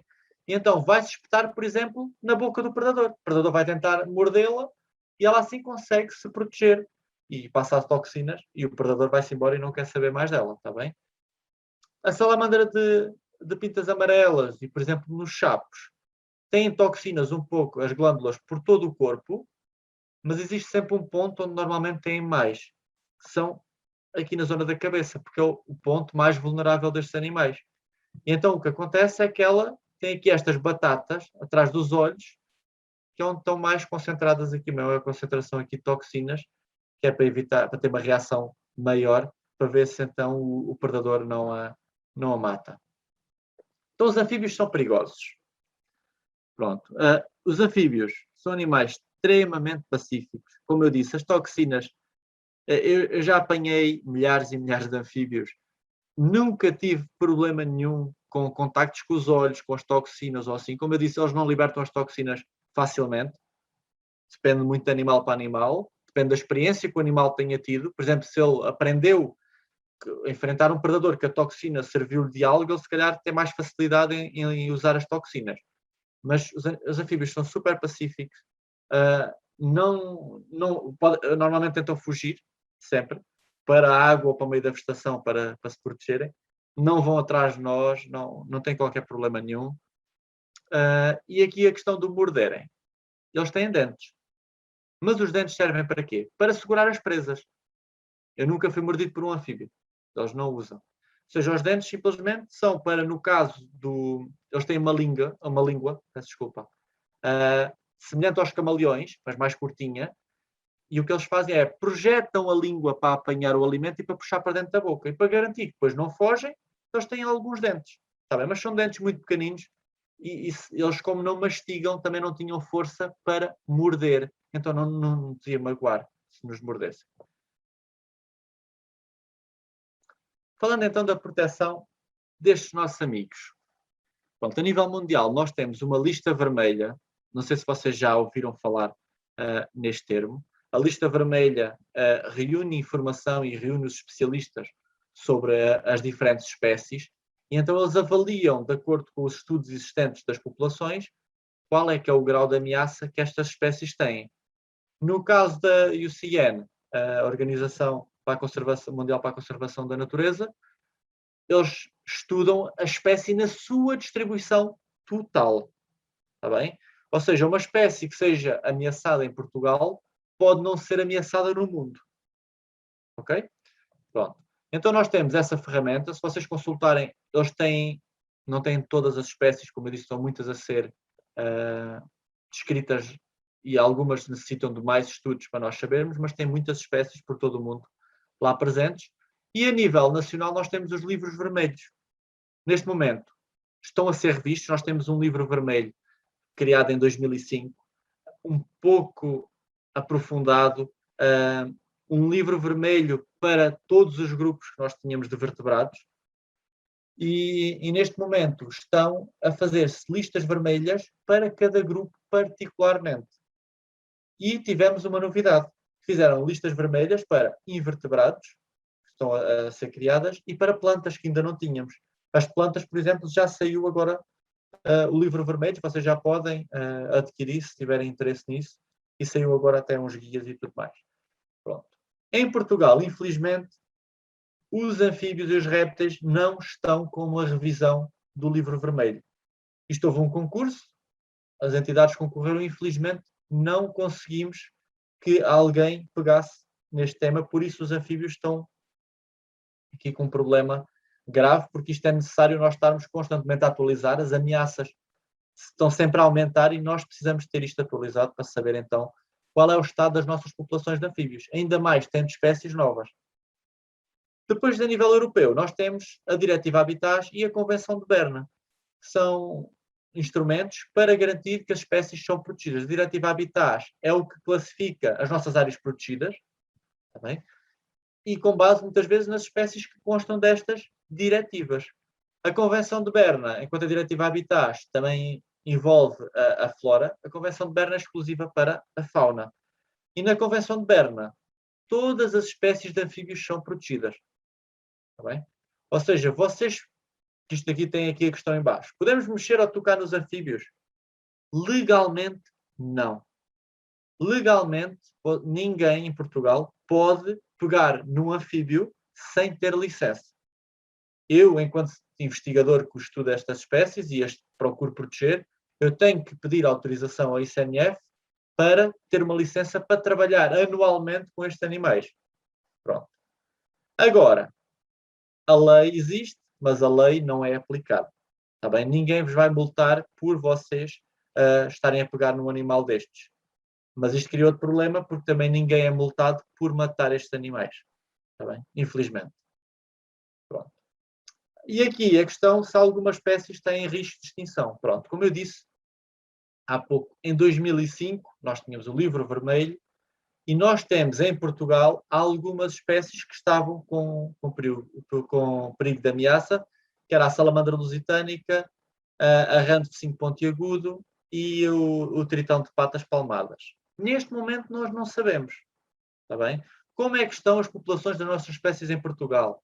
É necessário fazer projetos de conservação? Todos sabemos do lince. O problema é que estes animais não são tão fofinhos como o lince.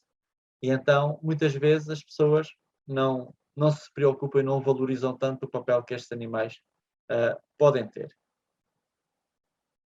E então, como eu falava, as ameaças são muitas, infelizmente. Nós temos principalmente a destruição e fragmentação dos habitats.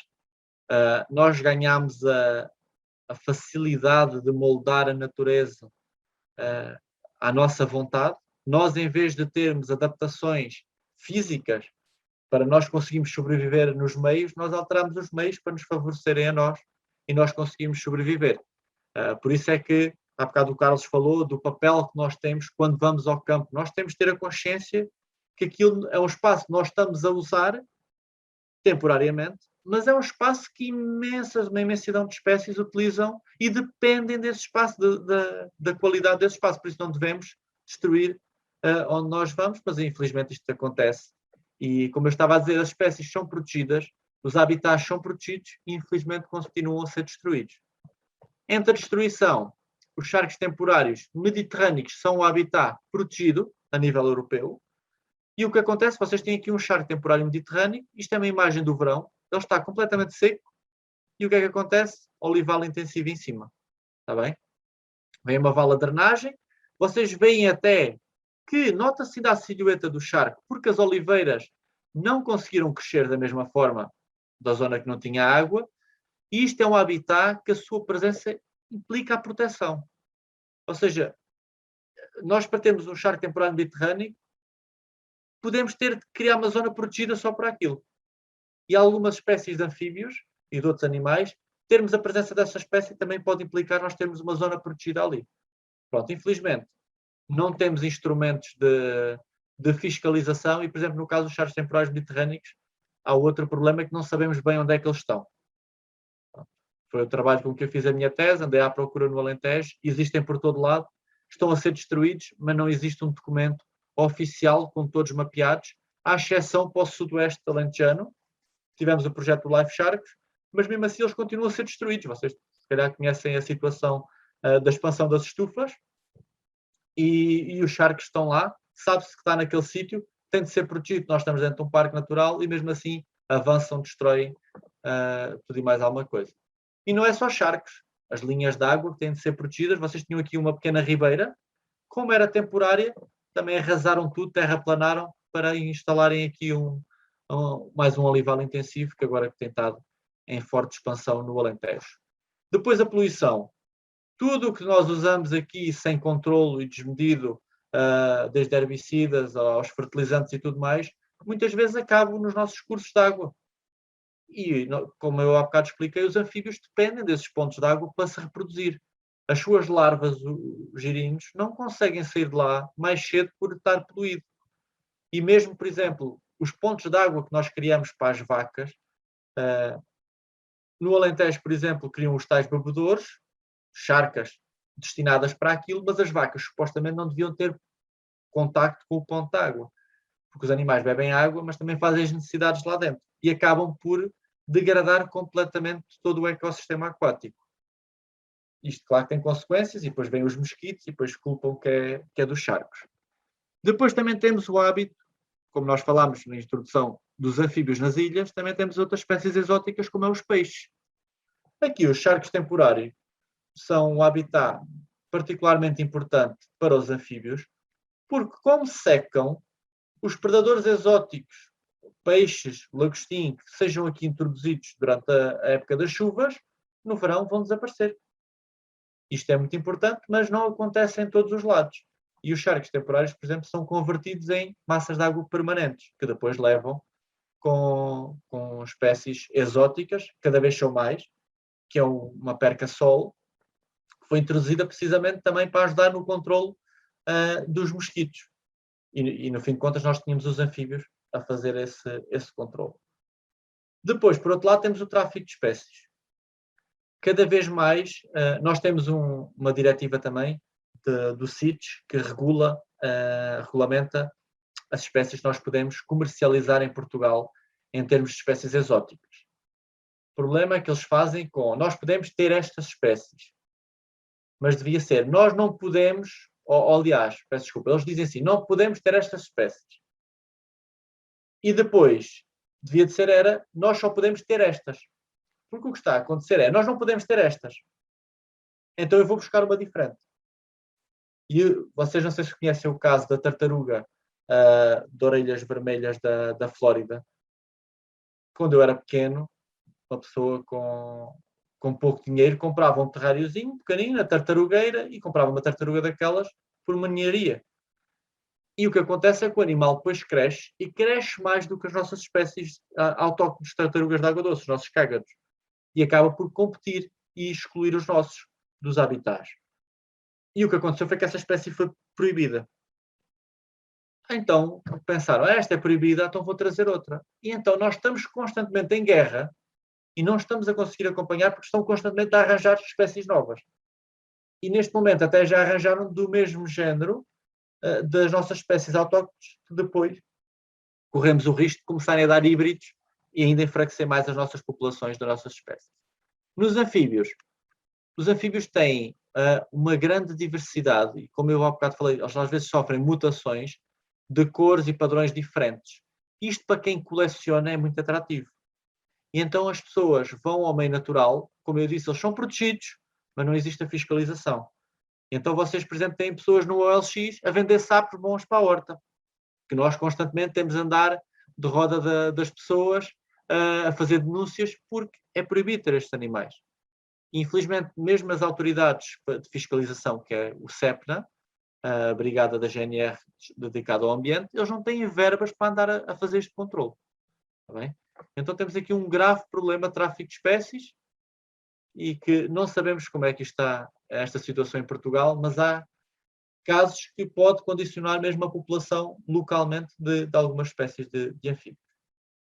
Isto depois traz outra coisa, que é o caso das doenças. Espécies exóticas, muitas vezes, nos seus países, são vetores de doenças, mas evoluíram com essas doenças ou não são afetadas. Quando introduzidas no meio novo, trazem as doenças e os fungos, como é o caso dos anfíbios, e matam completamente as populações. Está bem? Nós temos em Portugal o caso de sapos parteiros na Serra da Estrela, em que foi documentado, por causa do quitridomicose, ataca a pele, eles deixam de conseguir respirar através da pele e eles morrem todos. Não temos hipótese. E nós, quando estamos a falar, como eles vão para a água, o fungo, depois está numa zona úmida, dá-se lindamente lá, e vai afetar tanto os adultos como depois as larvas. Então vamos extinguir mesmo localmente a população. Por isso temos de ter muito cuidado quando nós manipulamos estes animais para depois desinfetarmos todo o material que utilizarmos. E ainda temos as alterações climáticas. Como eu disse, os anfíbios estão dependentes da chuva, principalmente, para terem os locais de reprodução.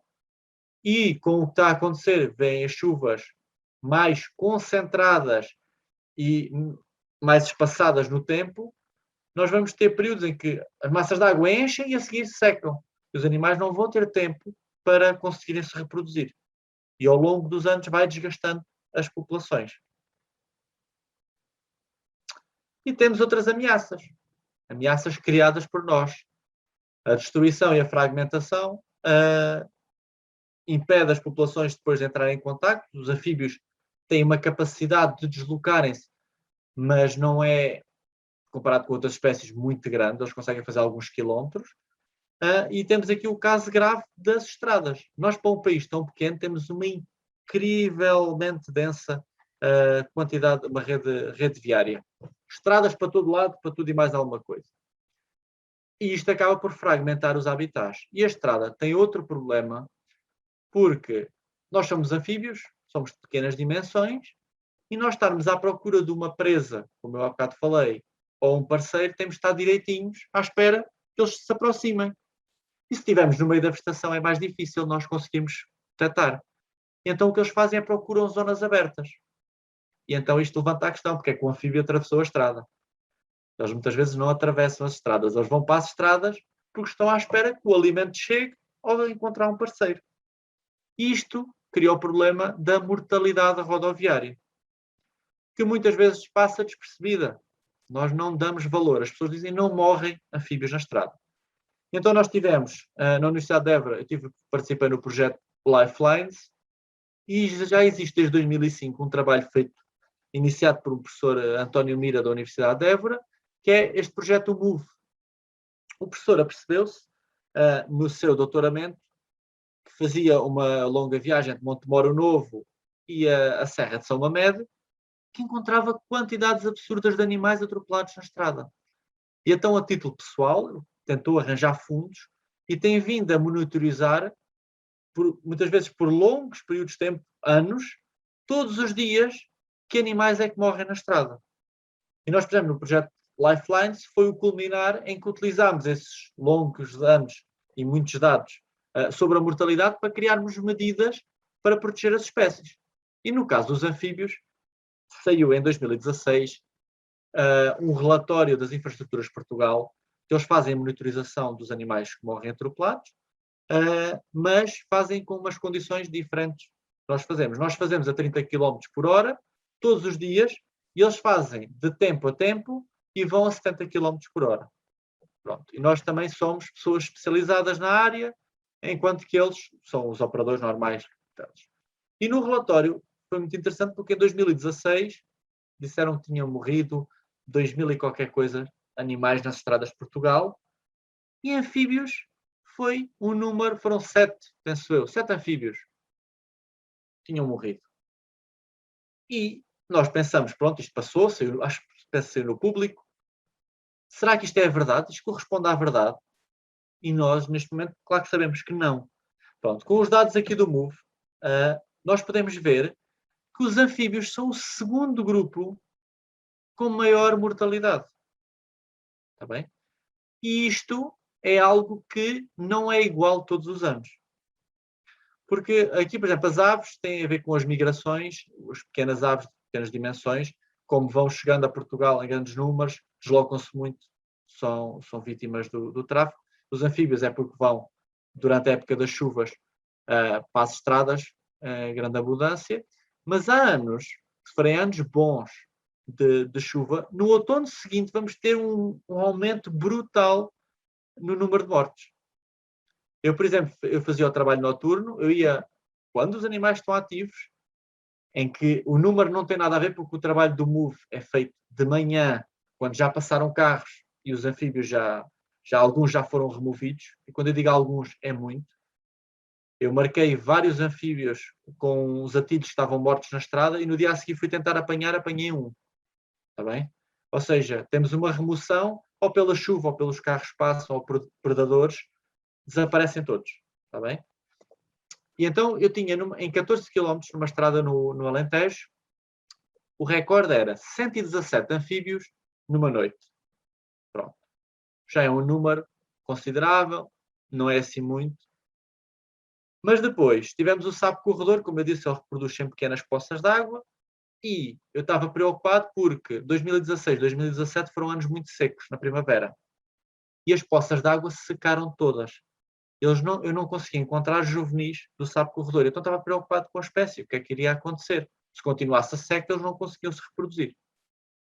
Mas felizmente em 2018 tivemos uma primavera, vocês se calhar já não se lembram, em que choveu muito, e choveu muito até junho. Estávamos no final de junho e estava chuva.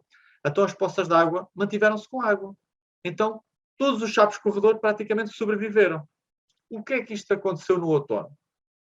No outono tivemos os juvenis que estavam a alimentar-se e a deslocarem-se de uns lados para os outros.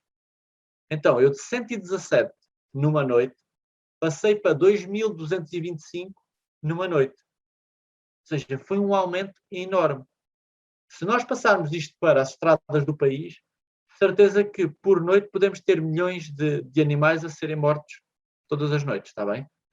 E isto é complicado para as populações, porque, como eu referi, as ameaças são muitas. Neste momento, está para sair o resultado das medidas que nós testamos e dos estudos que andámos a fazer no projeto Lifelines para que isto possa ser replicado em outros locais. Eu posso dizer que aqui em Lousada já estamos a colocar em prática isto. Uma medida que se calhar vocês reconheceram foi aquele sinal que eu mostrei há pouco, este sinal aqui dos anfíbios. Está bem? Isto vai levar ao ponto, penso eu que é o ponto seguinte. O que está representado é uma rã, está bem? Não é um sapo, porque isto criou uma grande problemática por causa de nós estarem a dizer que Évora, a Câmara de Évora, queria tirar os ciganos de Évora. Os ciganos, já sabem, têm a superstição por causa dos sapos. Pronto. E vamos então aqui para as histórias e mitos. Aquilo não é verdade, aquilo é simplesmente para alertar as pessoas que em noites de chuva, como a de hoje, com temperaturas amenas, nós podemos ter os anfíbios. E realmente nós conseguimos evitar os animais se assim quisermos. Pronto, histórias e mitos. Eu se calhar vou começando aqui pelas perguntas, porque depois consigo estar a responder. Então a primeira pergunta aqui, as salamandras procuram o calor da fogueira? É verdade. Olha, curiosamente temos aqui já a representação. Então nós temos uma salamandra de pintas amarelas. É uma espécie que existe por toda a Europa, mas a nossa subespécie, particularmente, tem esta coloração que muitas vezes tem vermelho. E o que é que o vermelho com amarelo e preto faz lembrar? Faz lembrar chamas. Mas há outra razão para esta história. Lembram-se que eles são anfíbios. Eles não querem calor. Eles querem a temperatura amena, têm a sua atividade, mas calor eles não querem. Pronto. Então, porquê é que estes animais se dizem que eles nasceram do fogo? É que dizem mesmo. E, por exemplo, o elemental do fogo não é um réptil, por exemplo, não é um dragão, é uma salamandra, precisamente por causa disto. Isto porque estes animais, durante o dia, como eu disse, eles procuram refúgio. E refugiam-se onde? Por exemplo, em troncos. E se calhar vocês, enquanto os escuteiros que vão fazer a fogueira grande, vão apanhar a madeira à volta. O que é que acontece? Por vezes estes animais estão abrigados dentro dos troncos. Então as pessoas vão ao campo, vão apanhar lenha para as fogueiras, levam, e depois, ao colocar os troncos dentro da lareira, coitadas das salamandras que começam a ver a temperatura a aumentar e saem de lá. Por causa das cores, pensavam as pessoas antigamente que nasciam do fogo. Então é por esta razão, está bem? Elas não querem ter nada a ver com o fogo. Completamente o contrário. Pronto. E por acaso, até há...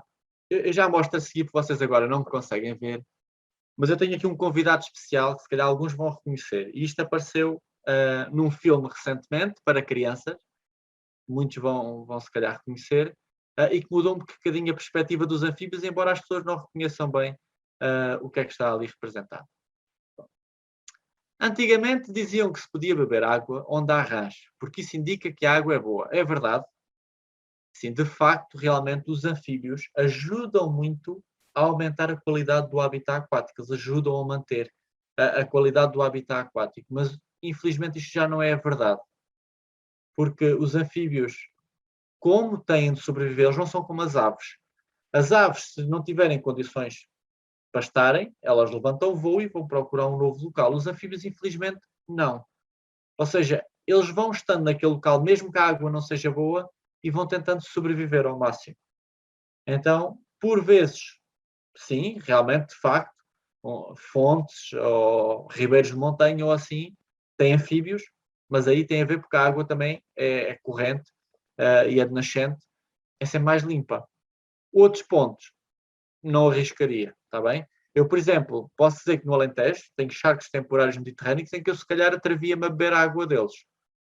Mas basta ter a presença lá de gado que eu sei que já não vou querer beber dali água, está bem? Por isso isto já não é válido. E isto levanta também outra questão, porque no Alentejo há outro mito. Tem a ver com a nossa salamandra de costelas salientes. Como eu disse, é uma espécie muito aquática, está presente mesmo em pontos de água permanentes como os poços, mas há uma história que dizem que quando uma salamandra de costelas salientes entra dentro de um bebedouro das vacas, vai secar garantidamente. Vai beber a água toda e vai acabar com a água.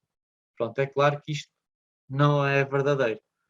Longe disso, os animais estão lá enquanto houverem água e ela vai ficar até não haver mais água e depois vai procurar sair e ir à sua vida. Por isso, claro que não tem mal nenhum e os animais estão lá enquanto houver condições para estarem. Depois vão-se embora. Aqui, qual a razão de tantas superstições com estes animais. Haverá alguma verdade nisso? São animais do demónio? Pronto. Lembram-se da evolução dos anfíbios?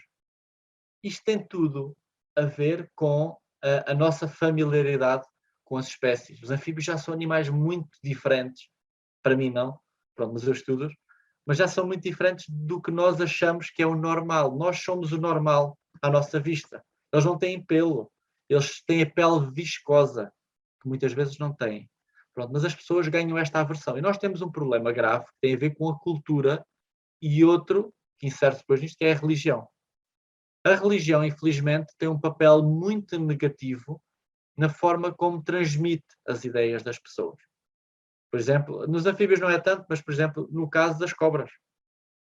A cobra é o símbolo do mal, tentou a Eva no paraíso e tudo mais. E isto, como as pessoas estão constantemente a ouvir isto, muitas vezes desde pequenas, vão acreditando, isso torna-se a realidade para elas. E nós cada vez mais, perdendo o apego de ir para o campo, de ir para a natureza, o contacto com a natureza, felizmente está a voltar, a verdade que as pessoas conhecem é esta. E os nossos livros, por exemplo, escolares, já começam a estar bastante melhores, a apontar as nossas espécies, mas ainda não têm o detalhe para a realidade em Portugal, no país. São adaptações feitas do conteúdo geral que nós queremos transmitir, mas estas particularidades não são dadas. Pronto. Por isso isto tem a ver com a cultura, com a nossa transmissão de conhecimento de uns para os outros, que infelizmente às vezes é bom. Na nossa evolução foi muito bom, permitiu-nos chegar onde nós estamos hoje, mas é mau por outras razões, porque não sabemos bem o que é verdade ou não. E muitas histórias vêm dos antigos. Os antigos é que sabiam, os antigos e não sei o quê, e nem sempre sabiam e nem sempre faziam as coisas certas. E há um mito, que eu vou falar agora, que não encontro uma história associada a ele, mas eu tenho uma própria interpretação com base na minha experiência. Que tem a ver, que não colocaram essa questão, eu por acaso estava à espera, que tem a ver com, então os sapos não fazem xixi para os olhos? Isso é algo que toda a gente costuma ouvir frequentemente, os anfíbios fazem xixi para os olhos, depois seguem e não sei o quê. Pronto. É assim, como eu disse, os anfíbios dependem da umidade, então eles retêm a água dentro do corpo. E o que é que eles fazem? Ao reter a água pesa. Numa situação de ameaça, o animal está mais pesado para fugir. Então o que eles fazem é libertam água. O que é que acontece, por exemplo, no caso das nossas relas, as nossas rãs arborícolas? Eu lembro-me de ser pequeno e elas ocorrem muito perto de nós, nas nossas hortas. Lembro-me de ser pequeno e estar na casa da minha avó, no Alentejo, e estar a ir às nésperas, apanhar as nésperas na nespereira, e de repente caía água lá de cima. E então era o quê? Eram as relas que estavam a descansar nas folhas, eu ir apanhar as nésperas, elas ao fugir, libertavam a água para conseguirem saltar para mais longe. E então a água, como eu estava em baixo, caía-me em cima. Agora, os sapos não fazem pontaria e não nos andam a tentar acertar nos olhos. Por isso é um mito completamente falso, está bem? E a água é água. O que eles expelem é o criturino ou assim, mas basicamente é água, está bem? Na Austrália, por exemplo, temos os aborígenes, é desértico, eles sabem onde é que estão determinadas espécies de rãs que acumulam água para resistir durante o verão, desenterram-nas, bebem água e voltam a colocar os animais no sítio. Está bem? Ou seja, fazem usufruto com base no conhecimento, aí foi positivo. E então eles respeitam essas espécies. Pronto. Muito obrigado. Terminei a apresentação.